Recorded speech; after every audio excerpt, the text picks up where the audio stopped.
สวัสดีครับ FC ครับคลิปนี้เราก็จะมาหาสูตรใหม่เพื่อเราจะไปสมเทียบดูกับสูตรที่ได้ลงไปในงวดก้อนครับ ซึ่งจะย้อน FC ไปดูตั้งแต่งวดที่5541นะครับเราก็จะใช้สูตรนี้กันนะครับ วิธีของเราใช้ตัวนี้ครับในละพันบัวหกคงที่นะครับ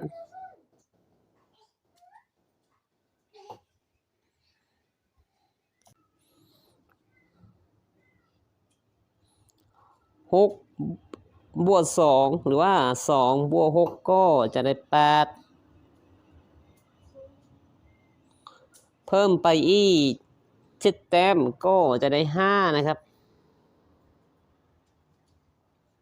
ก็จะมีแค่2ตัวนะครับงวดถัดไป5บวก6คงที่ก็จะได้1เพิ่มไปอีก7แต้มก็จะได้8 1บวก6คงที่ก็จะได้7เพิ่มไปอีก7แต้มก็จะได้4นะครับ4บวก6คงที่ก็จะได้0และ7 3บวก6คงที่ได้9เพิ่มไปอีก7แต้มก็จะได้6 9บวก6คงที่ก็จะได้5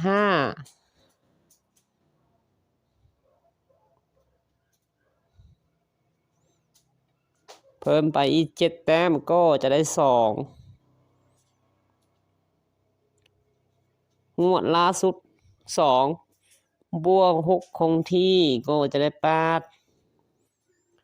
เพิ่มไปอีก7แต้มจะได้5นะครับ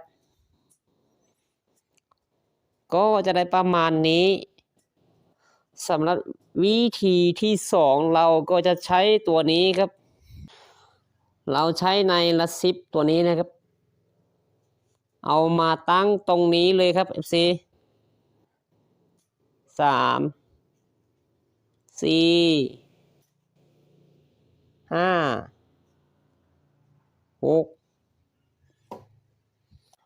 แล้วก็7ถือว่าสูตรที่2เราใช้แบบนี้จะมี1 2 3 4 5ตัวครับงวดนี้ไปที่ล่าง55ครับ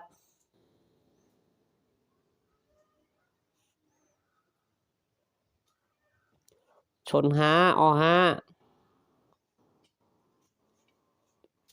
ถ้าเราใช้ละ10ก็คือ4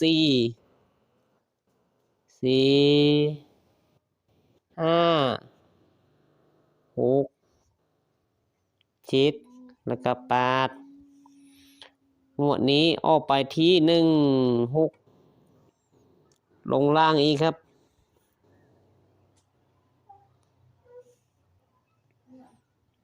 และ10คือ7เอา7มาตั้งเลยครับ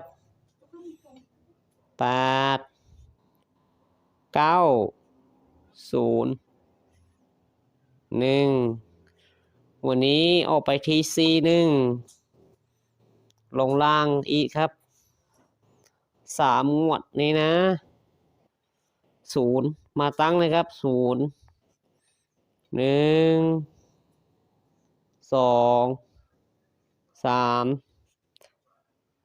4 1 2 3 4 5งวดนี้ออกไปที่7ลงล่างอีกครับถือว่าสูตรนี้เราก็จะเน้นไปที่สายใต้ครับและ10คือ9นะครับ9 0 1 2 3 1 2 3 4 5งวดนี้ ไปที่เก้าหนึ่งล่างอีกครับ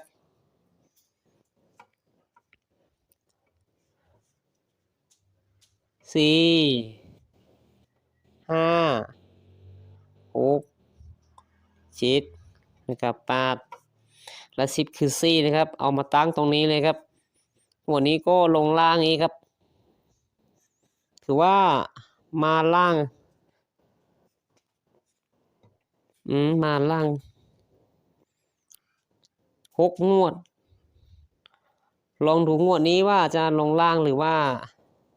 จะไม่มาเลยก็ไม่รู้นะครับ ถ้าเราใช้ละ10ก็คือ6 7 8 9แล้วก็0นะครับจับคู่8 6 8 7 8 8 8 9 8 0 6 5 6